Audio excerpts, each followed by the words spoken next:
Hello my fellow Tauruses and welcome back to my channel. So today we're taking a look at what your future spouse might be like.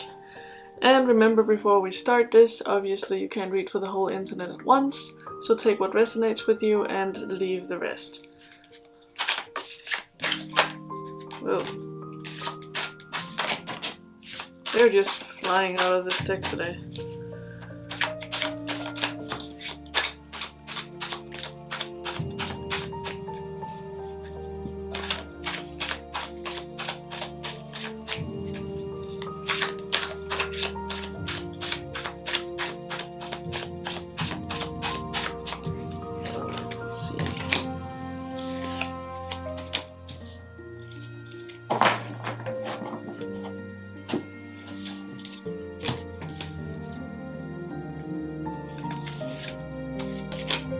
So we have Ace of Swords, which leads me to believe that your future spouse is someone who has maybe a degree in something or something intellectual. They work with their brain rather than with their hand for the most part.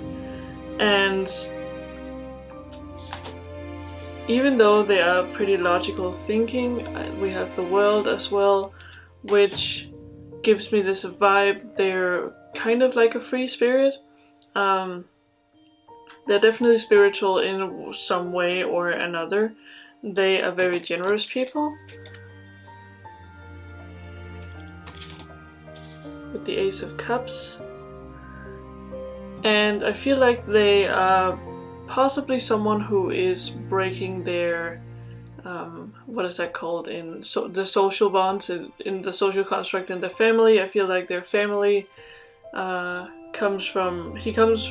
or she comes from a lineage of people who used to work with their hands and have a lot of physical work, you know. Maybe they were farmers, maybe they were doing some construction work, something along those lines, but they're definitely like breaking, you know, the bond of their what their parents used to do. I also see that we have the Tower here,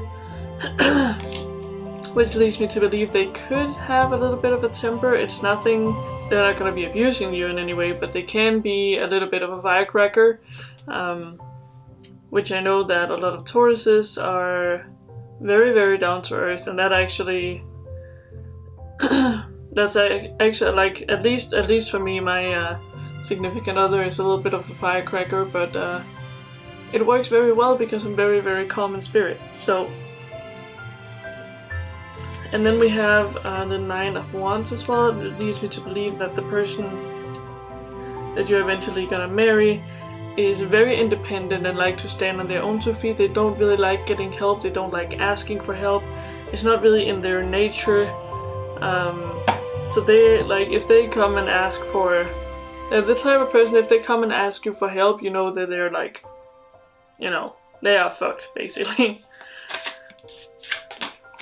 Well, alright, we have the Four of Pentacles.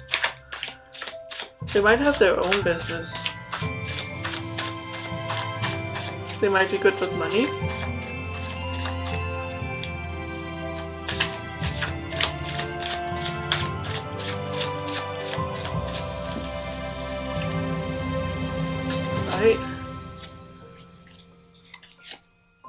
Right.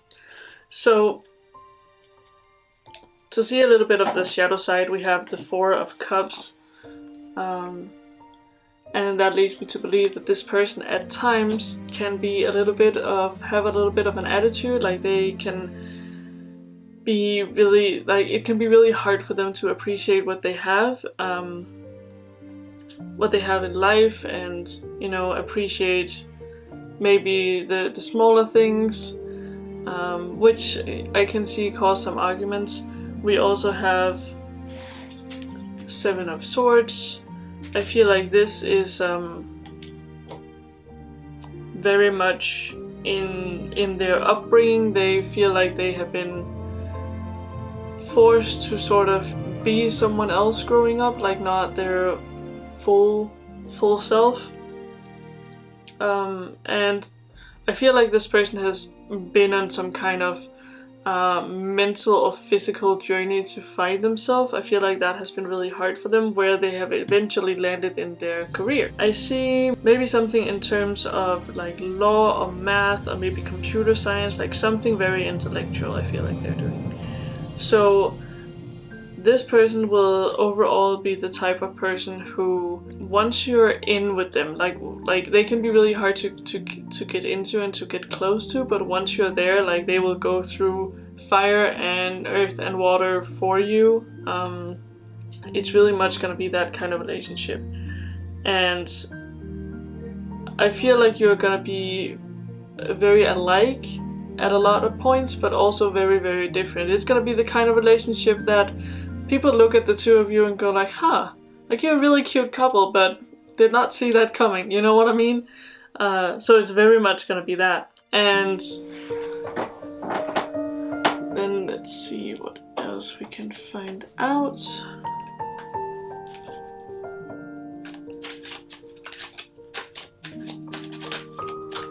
I feel like their spiritual side is something that they very much will be having a hard time expressing. Like it's something that's very private to them and not something they really talk about. It's something you're gonna figure out along the way. Right, and then we have receiving here. I feel like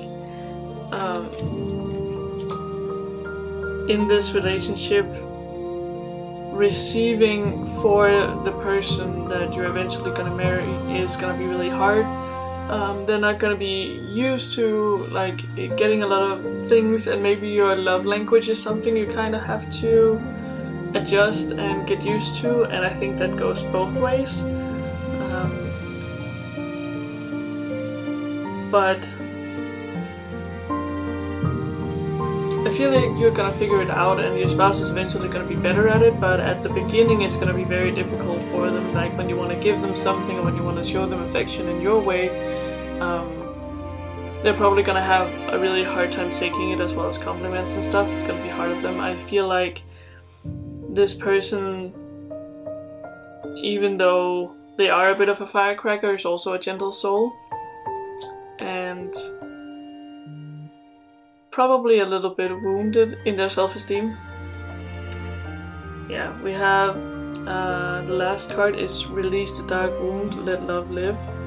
It's a beautiful card to end on, and that's what it's gonna take. I feel like both for you and them, because you obviously, like a lot of you also have a lot of things that you need to work through and a lot of things you need to go through. And you gotta work with yourself, man. It's you gotta work with yourself and the way you take compliments and the way you in general how you do things. And they're as well gonna be working on that, and you're both gonna be working at it together throughout the relationship as well. I see it as something that can get a little bit of attention running, but if you manage to release these old things and release the burdens and, you know, heighten each other's self-esteem, it's gonna be a beautiful, beautiful relationship.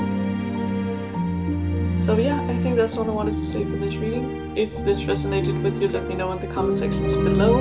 If you liked the video, please give it a thumbs up. Remember to subscribe if you haven't already. Thank you guys so much for watching, and I will see you in the next video.